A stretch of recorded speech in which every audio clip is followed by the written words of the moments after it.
sa Ginoo makita sa John 3:16 common verse. Ako na lang i-say by memory. John 3:16. For God so loved the world that He gave His one and only Son, that whoever believes in Him shall not perish but have eternal life. So, muna siya no, mga itong verse karon. Kung ang title sa atong atong devotional is The Gift That Keeps on Giving. So, katong niagi nga tuig 2025 December, siguro daghan kaayong taon nadawat ng mga gifts no. No, nakita na nadawat bilibid din nga wala na yun. Pagkusa sa ato, lahi-lahi man ang gift na gift material things sa ating diding big kayo ang iyang gift. As 2025 na siya gift na house. Siguro ang uban po na ay gift o kanang maayong relationship ang family nagkayo sa gift ihapon na siya bonding. So this time natay gift food na ihatag sa ato karon sa atong pagahisgutan. Kani siya nga gift kanang dili ni siya material things. Dili lang pud ni kanang ihatag during lang sa December kundi everyday ni siya nga gift na pwede nato ihatag sa ato sa matag usa. Every day or hangtod-hangtod mahatag nato ni sa iya. Number 1 nga gift is mend aquarel. So unsay mo ipasabot aning mend aquarel? Pag-ayo sa usa ka away. So naabatay kaaway karon. So kung namantay na kaaway, so mauna ni siya ang panahon na kanang pangitaan nato sulbaron natin kay dili pud maayo atubangan sa Ginoo no kung naatay kaaway. So mo na siya mend quarrel. Dili na nato pa anang kadugayon ato tagaan og solusyon. No, so unsa man na siya nga solusyon. So ngita ta og way pagayo nato sa Ginoo nga mabalik ang maayo nga mga relasyon. So dirita number 2, seek out a forgotten friend. Pinabatay mga friend na nalimtan, ato daw siya pangitaon. So, mo na siya doon na natay mga friend na nalimtan na. Ay, tayo pala ito, kani siya nga devotional na ako. Nakuha po na ako sa akong devotional. Ako nag-share sa inyo. Okay, number 3 nga gift, mauni siya ang dismiss suspicion. Isalikway ang usa ka pagduda. Nabi tayo attitude usahay nung nga magduda ta. Kung nataan ang attitude ato na isurrender sa Ginoo nga mawala. Kay kung naamang tay mga pagduda, di ba kanang wala tayo peace of mind, hindi makatulog, magbuntag na lang, kanang ano ba, samupunta sa atong pagduda. Sumauna nga, wala po tayo kalipay. So kung naataan na ang mga kuan na pagduda, ato itubiyan sa Ginoo nga kanang mawala na siya. Atong i-pray kay usahay din man na siya manikayan na amang na usahay atong mga duda sa kinabuhi. So ato siya itubiyan sa Ginoo.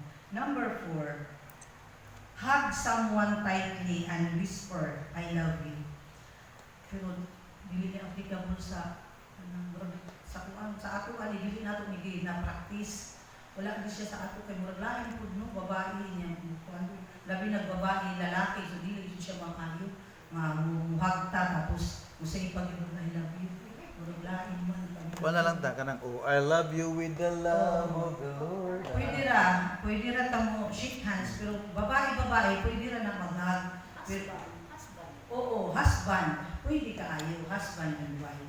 O, pero kung sa matag usa, nga dili nato kapuan, dili lang nato i-practice, no? So, kay dahil paminaon, kay wala mong daan ang hanan. So, next, forgive an enemy. Magmamahula ko sa number 1 na men aquarel. Magpinasaylo kayo na jud takay.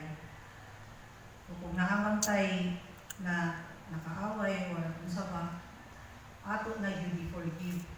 Kanang i-refresh na nato ang tanan, sugdan na nato karon nga tuig kay lain magudbud kaayo kung kanang plastikan ba ato labaw sa tanan nakikipag-plastikan ta sa atubangan sa Ginoo kung naatay kaaway tapos dili nato siya ma-forgive niya nag-uban mo sa isa ka simbahan no so lain pud no kayo wala biya nakahibalo sa panahon nga tuhaon na ta sa Ginoo wala mo balik na ang Ginoo niya wala ka naka-forgive sa atong nahimo nga kaaway. So naabiya nga sa Mark 11:25 nga nag-ingon kung dili ka mo pasaylo ang inyong amahan sa langit dili usab mo pasaylo. So mo pasaylo tayo na gyud nga forgive ta sa atong enemy. Like kanang naabito tay ka kung ano murag kabingkil lahi ba ato feeling no murag wala kay kalipay murag dili gyud ta ganahan nindot ta gyud paminawon nga kanang maayo ang atong relationship sa matag usa kaya ako personally kung naay malahin sa ako kay dili ko ganahan niya basta makuan gyud ko murag mabalay ta so mao na nindot gyud kung wala tay kabingkil so forgive an enemy. Number 6 mao ang be gentle and patient with an angry person. Kanang naabitaw tao nga sukuay gyud gani siya kaayo. So dapat kay sukuay to siya ikaw bugnaw hilong ra pud gyud kaayo. Dili nga kanang kamunduhan na nga nagsiningitay kay mo sila og na gyud nang siya. So kung kalayo ang isa, so ang isa tubig siya. So mao na siya be gentle and patient with an angry person. Dili nato siya pangan. Number 7, express appreciation, pagdayi. So mga lang siya no sa mayon po na mo appreciate ta sa kuan sa atong isig ka tawo. So sa atong mga loved ones, dili lang panahon sa kanang mamatay na bitaw, kanang mamatay na kasagaran igawas na ang mga nindot kaayo nga mga pagdayi sa iya pero ang namatay useless naman ko para sa iya kay wala man siya nakadungog na. So atong isipon na kanang mga buhi pa ta maka-appreciate na ta sa gagmay nga butang. No, i-appreciate very good lagi ka kaayo, gabi gyud ka kanang generous ni mo no, kanang kamatinawangon ni mo no. Kay usahay dili nato siya. Mahappy ba yang tao nga ato inyo no?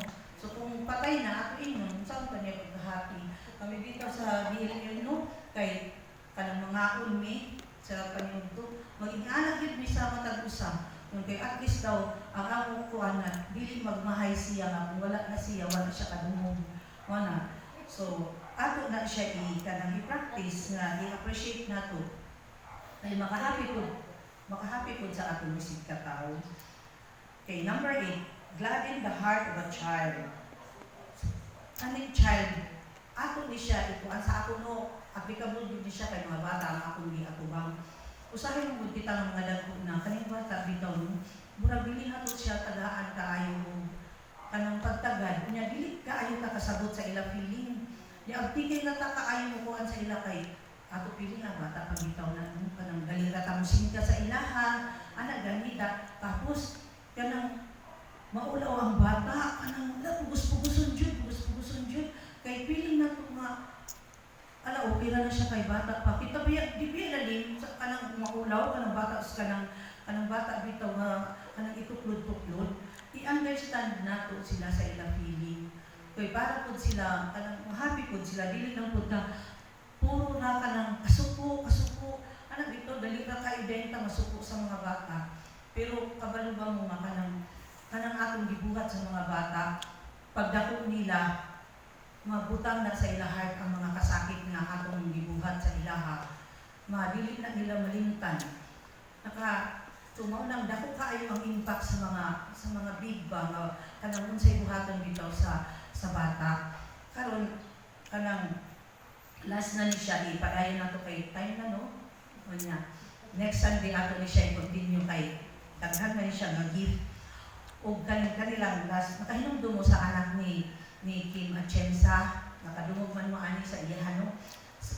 Di ba nag-suicide siya? Sa gamay pa siya, grabe ang iyahang nakagihan sa iyang yaya. ginalaparo siya, kinaminon siya ng bad, kanang gani, kanang gamay-gamay lang kanang mahilak daw siya, laparohon daw dayon siya, daghan dili maayo nga gibuhat sa iyang yaya. Pagdako niya na nadala gyud niya ang iyang mga kasakit. So, mahitubo sa iyang heart ang mga insecurities, nga gani, na-depress siya. Niabot sa iya ang time nga niabot ang depression kay ginabuli siya sa iyang yaya, adlokon siya nga kanang patyon ka sa imong dal, ikulong siya sa kuan. Gani ang mga bata sa hayno kay dili ra nato kaayo kuanan sa ilang feelings. Abti ka kaayo ka kanang magbuli-buli bitaw sa mga bata, kanang magsumog-sumog, big impact ba yan sa ila. So nga naabot sila tagaan ng consideration kay pagtapuan na nila, mabutang bida sa ilang mind mo abot din sa puntunga. Mo kay ma-depress, kung walay guidance sa parents, mo na mag-suicide dayon, di ba? Nag-suicide siya. So sayang. So mo na siya mo ni siya ang mga gift nga ato nga atong i-share po sa uban. So kanang time naman next dalam na itong human o karon mga tuta sa pag-ampo, maghilom sa tata, mga 2 minutes, ato i-pray ang atong Sunday school karon. Sige, mag-pray ka.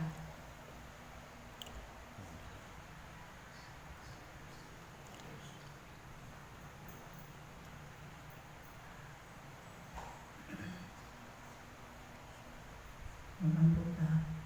Father in heaven, Lord, thank you sa inyong mga pulong,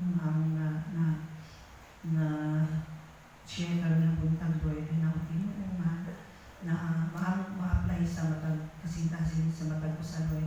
Thank you, Lord, ikaw magapanalangin sa among Sunday school ka ng buntag. I bless, Lord, ang mga kabataan hangtod sa mga tanto. I pray, Lord, na naaming ma-learn matag Sunday sa among Sunday school. Magatubo ang among kahibalo. Ihakanin mo ang among faith, Lord, magatubo isang pakatong mga kabataan, Lord.